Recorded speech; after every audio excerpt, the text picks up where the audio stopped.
All right, Kyle, what's yours? Deep dive. That was it. We're getting into the double stuff. Double deep dive. I mean, later after you go, I'll go vet days, but I want to hear what you have. My thing, because I was watching some prospects over the weekend, doing my top 5 prospects that dropped on CBSSports.com. Go check it out. Ooh. By position. How much skill development actually happens in an NFL locker room? And then the flip side of that is how much physical development do you think happens once you get into an NFL locker room? 22, 23 years old. Are you kind of peak physical condition when you enter the league, or is there no?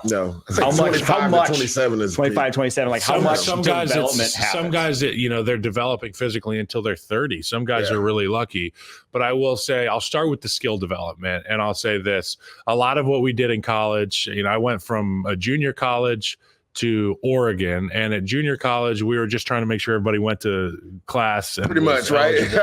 And we had a hell of a time playing the football games, but it wasn't as much attention to detail in terms of technique. And with skill, I think it couples with technique, because when somebody uses great technique, it looks to the untrained eye as very skillful, right? Especially at the offensive line position.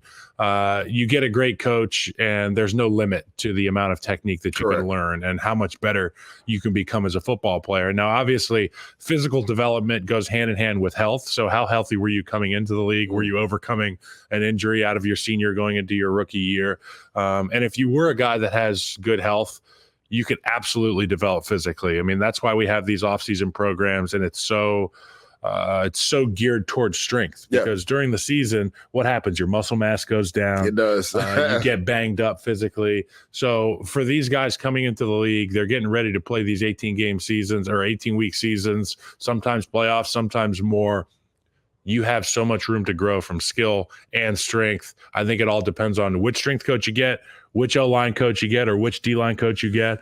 But so it is mainly like until you're 30, I could say you're getting better. Yeah. And then very rapidly you hit that cliff. I felt it at 30 myself, and I wasn't even playing in the league.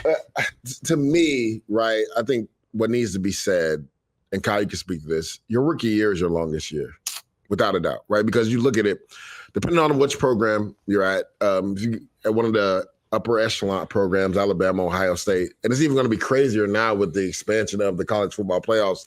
Like, you're playing all the way to January, right? Then you have all-star games. Then you had a combine. Then you got 2 weeks off before OTAs.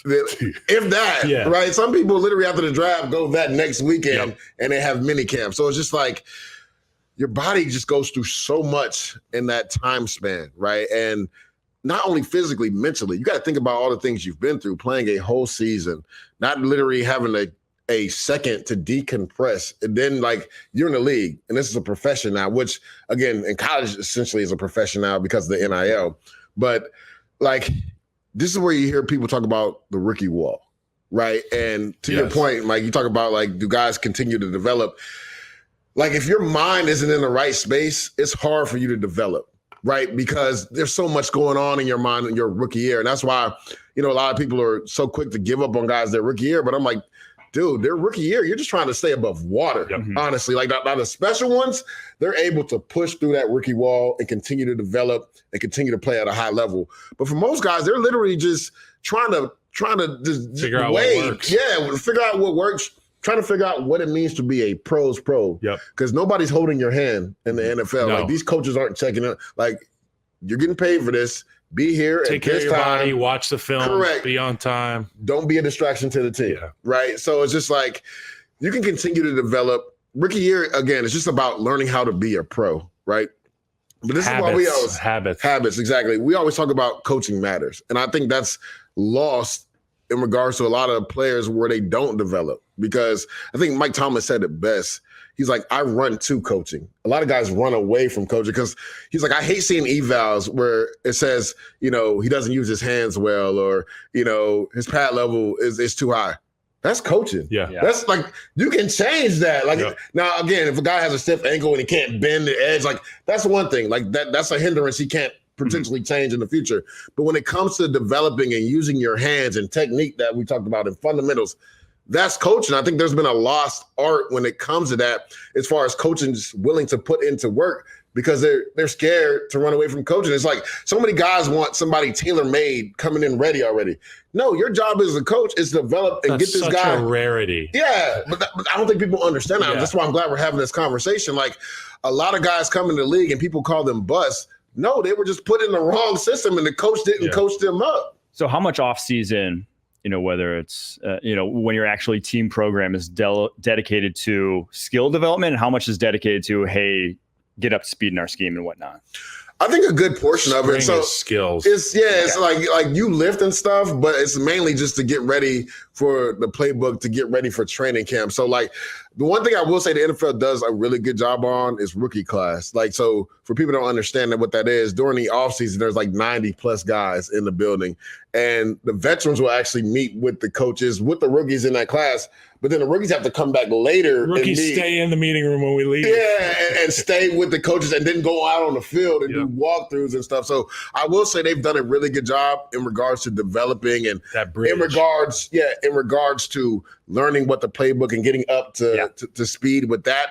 But the thing I think that also can hurt is because there is so many guys, the one-on-one facet of developing kind of gets hurt. Yeah, there's 20 D linemen. Exactly. So it's not like a coach can individually talk to one guy at one time and be like, well, I see you doing this. This is what I need you to work on. So they'll bring the point up in the meeting room, but when you're out on the field, it's hard to get that one. That's why there's so many specialized coaches in the offseason that you see guys go with pass rush guys. You see guys go to Dallas and go to these O-line camps and everything. Shout out to Big Duke. Yeah, Big Duke does an amazing job just because I need to work on my skill. The crazy thing is when I first retired, Kyle, I did D-line specific work. Right, because I saw that there was a void for it, and guys loved it because a lot of times, these trainers, they work on, your speed and agility and all that. But at the end of the day, you're getting paid to play football. Yeah. Like I need to work on my craft. Like that's how I get better.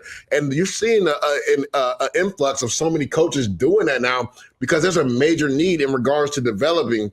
If you don't get that development in regards to your specific coach, because there's so many D linemen when you're in training camp and OTAs, you could get that work in the offseason with a specialized coach. I think about when I was in the league, who I looked up to around the league in terms of their technique, their work ethic, their toughness. And it's so funny how important coaching is because that list seems to always end up just being Notre Dame guys that Harry Hiestand coached. And when I think about guys coming into the National Football League, I question some of the guys that they were coached by in college. Man, my gosh. To your point, the things you've learned shows up on tape 100%. And the things that you haven't learned show up even louder on tape. And when I watched Zach Martin come into the league, I watched a guy who had clearly taken his technique just as seriously as his strength training. All these guys are jacked. All these guys can squat a house and bench press 500 pounds. But at the end of the day, where are your hands going to be when Ligier comes off the ball on 3rd and 1? Are you going to have low pad level? Are you going to get that second step in the ground and have some oomph behind your strike? Or are you going to be a guy that catches? I see a lot of these O-linemen catch nowadays. There are still guys that teach it the right way, and there are still players that are doing it the right way. I just wish that more guys would take note of the fact that technique is important. Practice is important. 100%. And that's one thing I didn't realize when I was playing.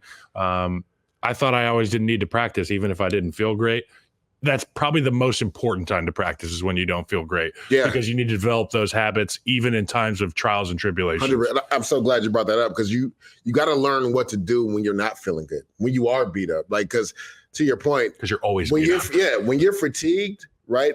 What you're taught or what your muscle memory, that's what's going to kick in. And they always say that as coaches, like when you're fatigued, you're going to go back to what you do in practice. Right? That's why practice is so important. I have seen guys that were freakishly athletic and didn't need practice, quote unquote. But again, to me, I always felt better going into games if I know I did the reps in practice. Calloused. Exactly. You have to build, and I think that's another reason why offensive linemen have struggled this year. And not even this year, the last couple of years, there isn't a callus that's been built up in training camp, like when me and you were in training camp. Like my first 3 years, and again, I don't think we need two-a-days, but I think guys do need to hit more because there's a certain callus you have to build up on offensive line. And then the only way to get better, talking about what we were talking about earlier in regards to protection and the double A-gap mug, it's for you to get the reps with the guys that you're going to be out there with. Yep. Like if you're not out there with those guys and you don't have that communication during practice, it's going to be hard for you to do it in game time because you're going to be on different wavelengths. And we talked about it.